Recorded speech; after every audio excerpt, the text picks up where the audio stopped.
বাংলাদেশের সিলেট অঞ্চলে থাকতে পারে ইউরেনিয়ামের বিপুল মজুদ। খবরটি পুরনো হলেও আবার নতুন করে আলোচনায় এসেছে। দাবি করা হচ্ছে ভারতের বাধায় এতদিনেও উত্তোলন সম্ভব হয়নি মূল্যবান এই খনিজ। সত্যিই যদি বাংলাদেশে ইউরেনিয়ামের মজুদ থেকে থাকে আর যদি তা উত্তোলন করা সম্ভব হয়, তাহলে বদলে যেতে পারে বাংলাদেশের অর্থনীতি। আর এটি কি ভারতের বাধা দেওয়ার মূল কারণ? বাংলাদেশে প্রথম ইউরেনিয়াম থাকার সম্ভাবনার কথা উঠে আসে স্বাধীনতার কয়েক বছর পরই, বিশেষ করে 70-এর দশকের শেষ ভাগ ও 80-র দশকে।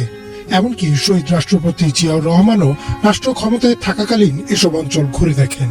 আন্তর্জাতিক আণবিক শক্তি সংস্থা বা ইন্টারন্যাশনাল অ্যাটমিক এনার্জি এজেন্সিতে সংরক্ষিত বিভিন্ন ভূতাত্ত্বিক জরিপে উল্লেখ আছে, সিলেট ও মৌলভীবাজার জেলার কিছু এলাকায় সে সময় ইউরেনিয়াম যুক্ত বালু ও শিলার সন্ধান পাওয়া গিয়েছিল। এনার্জি বাংলাতে প্রকাশিত এক প্রতিবেদনে দাবি করা হয়, মৌলভীবাজারের কুলাউড়া, জুরি ও বড়লেখা সংলগ্ন পাহাড়ি এলাকায় সীমিত আকারে ইউরেনিয়ামের উপস্থিতি শনাক্ত হয়।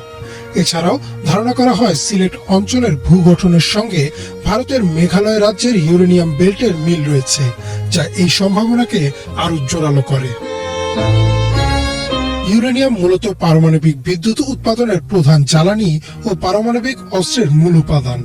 অল্প পরিমাণ ইউরেনিয়াম থেকে যে বিপুল পরিমাণ বিদ্যুৎ উৎপাদন করা যায় তা তেল, গ্যাস বা কয়লার তুলনায় অনেক বেশি কার্যকর। বাংলাদেশও রূপপুর পারমাণবিক বিদ্যুৎ কেন্দ্রের জন্য ইতোমধ্যেই রাশিয়া থেকে ইউরেনিয়াম আমদানি শুরু করেছে, যা প্রমাণ করে এই খনিজ কতটা কৌশলগত গুরুত্ব বহন করে। তাই প্রশ্ন উঠেছে, ইউরেনিয়াম আবিষ্কারের দাবি পুরনো হলেও কেন এত বছরও বাংলাদেশ এর আবিষ্কার বা সততা যাচাইয়ে পূর্ণ শক্তি নিয়োগ করেনি? এর পেছনে কয়েকটি কারণ থাকতে পারে বলে ধারণা করা হয়। প্রথমত, পর্যাপ্ত ও আধুনিক ভূতাত্ত্বিক জরিপের অভাব। দ্বিতীয়ত, ইউরেনিয়ামের উপস্থিতি সম্পর্কে নিশ্চিত হওয়া ও উত্তোলন প্রক্রিয়া অত্যন্ত ব্যয়বহুল ও ঝুঁকিপূর্ণ, যেখানে পরিবেশ ও জনস্বাস্থ্যের বিষয়টি বড় প্রশ্ন হয়ে দাঁড়ায়। তৃতীয়ত, আন্তর্জাতিক রাজনীতি। দক্ষিণ এশিয়া পারমাণবিক খনিজ উত্তোলন বরাবরই সংবেদনশীল ইস্যু। বিভিন্ন বিশ্লেষণের দাবি করা হয়েছে, ভারতের আপত্তিও এখানে একটি বড় কারণ হয়ে থাকতে পারে। বিভিন্ন সময় দাবি করা হয়, সীমান্তবর্তী অঞ্চলে ইউরেনিয়াম খনন হলে পরিবেশগত ঝুঁকি ও নিরাপত্তা ইস্যুতে ভারত উদ্বেগ প্রকাশ করেছিল। ভারতের অজুহাত ছিল ভূগর্ভস্থ পানির দূষণ এবং সীমান্ত নিরাপত্তা। অনেক বিশ্লেষক মনে করেন, চীন বা রাশিয়ার সহায়তায় যদি বাংলাদেশ ভবিষ্যতে ইউরেনিয়াম নিয়ে কোনো পদক্ষেপ নেয়, তাহলে তা ভারতের জন্য কৌশলগত দিক থেকে গুরুত্বপূর্ণ হয়ে উঠবে, কারণ এতে বাংলাদেশ পারমাণবিক জ্বালানির ক্ষেত্রে কিছুটা হলেও স্বনির্ভর হতে পারে। পাশাপাশি বাংলাদেশ সম্ভাব্য পারমাণবিক অস্ত্র গবেষণায় এগিয়ে যাবে এমন উদ্বেগেও পড়েছে দেশটি। তবে এটাও পরিষ্কার করে বলা দরকার, শুধু ইউরেনিয়াম থাকলেই পারমাণবিক অস্ত্র বানানো যায় না।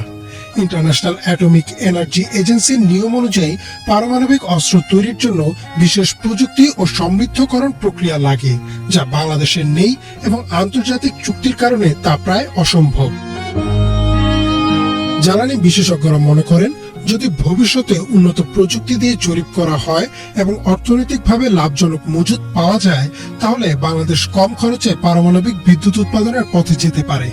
এতে বিদ্যুৎ খাতে কয়লা বা গ্যাস নির্ভরতা কমবে এবং দীর্ঘমেয়াদে অর্থনীতি লাভবান হতে পারে।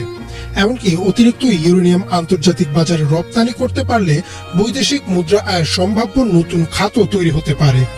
সিলেটে যদি সত্যি ইউরেনিয়াম থেকে থাকে, তাহলে সেটি এখনই বাংলাদেশের জন্য গেম চেঞ্জার নয়, তবে দেশের জ্বালানি নিরাপত্তা ও ভূ রাজনীতিতে এটি হয়ে উঠতে পারে একটি সম্ভাবনাময় অধ্যায়।